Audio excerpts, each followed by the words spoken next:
une fois de plus, je salue nos amis auditrices, auditeurs de la radio L'Amandier Fleury, sans oublier bien sûr nos amis internautes. Aujourd'hui, nous avons l'honneur et le plaisir de recevoir pour vous sur ce plateau l'apôtre Antoine Niamké pour un sujet, une thématique importante, place des jeunes dans l'espace ecclésiaste. Mais avant tout d'abord, nous allons lui demander de bien vouloir saluer nos amis auditrices, auditeurs de la radio L'Amandier Fleury. Merci d'être là.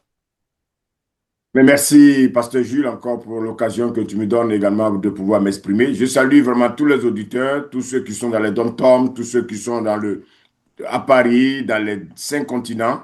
Vraiment, cette radio est la meilleure, je vous le dis. Celle-là qui nous transmet vraiment les messages, tout ce que vous voulez entendre, tout ce qui plaît, tout ce qui ne plaît pas aux oreilles, vous allez les entendre. Je salue aussi l'amie Dorine, vraiment pour tout le travail également qu'elle fait au travers donc, de cette radio. Merci, apôtre Niamké. Donc, ma première question sera la suivante. Dans la Bible, comment les anciens transmettaient-ils leur foi et leurs dons aux jeunes? Mais pasteur, je dirais simplement que quand on se réfère aux écrits apostoliques, on voit que Paul a adressé un commandement à Timothée. Timothée, c'était un jeune qui était auprès de Paul. Et il va lui dire, combat le bon combat. Et combattre le bon combat, il a également dit, en gardant la foi et une bonne conscience. Et cette conscience, quelques-uns l'ont perdue. Donc, vous voyez que dans l'équipe de Paul, il n'y avait pas seulement Timothée, il y avait également Hyménée, il y avait Alexandre. Mais au finish, qu'est-ce qu'ils ont fait? Ils ont décliné. Mais pourquoi Paul s'est attaché à Timothée? Parce que Timothée s'est attaché à l'enseignement de Paul. Étant enseigné donc, étant attaché à la sainte doctrine, le Saint-Esprit va aider Timothée à grandir dans la foi et de manifester les dons spirituels. Et donc, vous voyez que dans le ministère, Paul a été jugé fidèle. Donc, cette fidélité, Paul l'a inculquée à Timothée.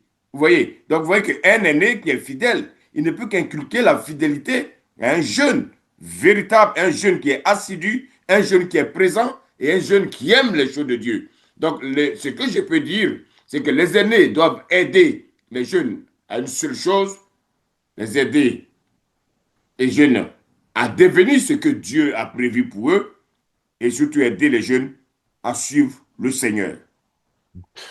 Merci, apôtre Niamké. Deuxième question, quels sont justement les obstacles qui peuvent ralentir le passage des ministères et des dons concernant singulièrement la nouvelle génération? Quels sont les obstacles qu'on peut énumérer aujourd'hui? Je te remercie, Gilles, pour vraiment cette question. Il faut savoir qu'aujourd'hui, nous avons en face de nous une autre génération. Donc, il y a deux types de générations. Il y a la génération perverse et la génération consciente. Et cette génération consciente, qu'est-ce qu'elle fait? Elle recherche les choses de Dieu. Elle recherche d'abord l'amour de Dieu. La génération perverse, elle recherche les choses du monde. Alors, la génération, comme je l'ai dit, consciente, elle recherche non seulement l'amour de Dieu, elle recherche les enseignements, la doctrine qui va les amener à avancer, à se détourner donc des enseignements mensongers et véritablement s'accrocher à la parole de Dieu. Vous voyez que Paul encourageait Timothée à supporter également fidèlement les épreuves. Il faut savoir que en tant que jeunes, nous serons soumis à des épreuves. Donc Paul demande de rechercher la justice, la foi, l'amour, la paix et tous ceux qui invoquent le Seigneur et surtout avoir aussi un cœur pur. Paul était infidèle et donc il va inculquer à Timothée d'être aussi fidèle en parole, en conduite, en amour et en pureté. Donc, il faut demander aux jeunes surtout de fuir les choses du monde, de fuir les plaisirs du monde. Paul a dit à Timothée, fuis les passions de la jeunesse. Donc, ces passions-là, nous les connaissons, on ne va pas les citer ici, les jeunes le savent, et c'est ça qui peut freiner leur évolution et l'écoute auprès donc des aînés. Comment justement l'Église peut-elle soutenir les jeunes dans l'usage de leurs dons tout en valorisant l'expérience des aînés? On a parlé souvent de conflits de génération. Comment concilier les deux générations pour pouvoir travailler ensemble et vivre ensemble dans la communauté? De toute façon, dans une église, il y a plusieurs jeunes il y en a qui sont conscients, il y en a qui sont inconscients. Et nous, les aînés, nous devons répertorier ceux-là qui sont sérieux, ceux-là qui ont véritablement l'appel, parce qu'il y en a qui viennent pour amuser la galerie, mais il faut détecter ceux-là qui sont véritablement les élus de Dieu et les aider. Donc l'Église doit les aider d'abord dans la prière. C'est d'abord dans la prière. Il faut aider les jeunes, non seulement dans la prière, manifester la communion fraternelle, et aider les jeunes à diffuser également largement la bonne nouvelle. Je veux parler donc de l'évangélisation, les encourager à s'impliquer dans la vie des membres de l'Église, rendre même visite aux membres de l'Église à leur domicile pour pouvoir les encourager et puis leur faire comprendre ce que c'est que le discipulat, le ministère et la mission. Donc, on voit que en un mot, l'Église a une grande tâche auprès de ces jeunes qui viennent, qui souvent sont un peu perdus. Nous avons donc, bien aimé, ce don que Dieu nous a donné, déjà de les encourager et surtout de les maintenir dans la parole de vérité. Et c'est cette parole de vérité qui va les aider. Souvent, quand les jeunes viennent, ils sont très fougueux. Ils veulent souvent amener les choses du monde dans l'église. C'est à nous de leur dire, non, l'église a des limites. L'église non pas ancienne, mais n'est pas aussi moderne.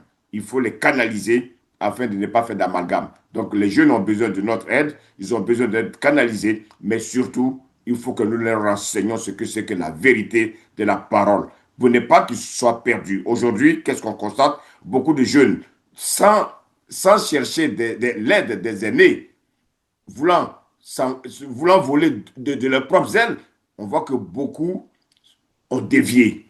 Il est important d'avoir un leader, d'avoir un aîné qui est un exemple, qui aime la vérité, afin de nous conduire véritablement dans le plan que Dieu a pour nous. Notamment, il y a un proverbe africain qui dit qu'un vieillard qui meurt, c'est une bibliothèque qui brûle. Donc, pour vous, quelle est l'importance justement de la place de l'ancien de manière générale et le respect que les jeunes devraient avoir vis-à-vis des anciens? L'ancien, il doit rester un modèle. Et quand je dis rester un modèle, c'est de rester dans la doctrine que les apôtres nous ont laissée. Pas de fantaisisme. Il ne faut pas aussi mépriser les jeunes. Non. Un jeune qui a les dons, il faut l'aider. En tant qu'aîné, Dieu nous donne les yeux, Dieu nous donne les oreilles, afin de détecter les dons qui sont en ces jeunes-là. Et ces dons-là, nous, en tant qu'aînés, nous devons les aider. Nous devons les rapprocher de nous, afin de les aider vraiment à grandir. Et plus tard, je dis bien plus tard, à prendre notre place le jour qu'on ne sera plus là. Parce qu'il faut savoir que être pasteur, il n'y a pas de retraite. Voilà. Donc ces jeunes-là, étant à côté de nous, ils apprennent, ils grandissent et même, ils peuvent aussi être demain des collègues pasteurs pour amener l'Église à grandir, à avancer et à gagner des âmes. Mais surtout, l'erreur qu'il ne faut pas commettre, ce n'est pas de les écraser. Non.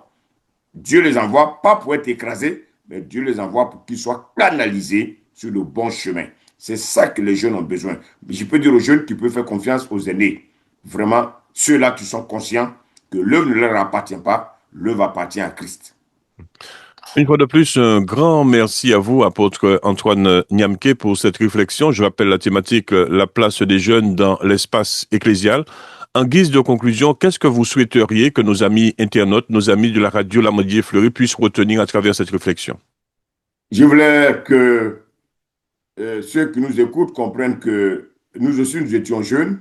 Nous avons commencé donc nos pas auprès des aînés et nous avons copié les aînés, ceux-là qui étaient les exemples.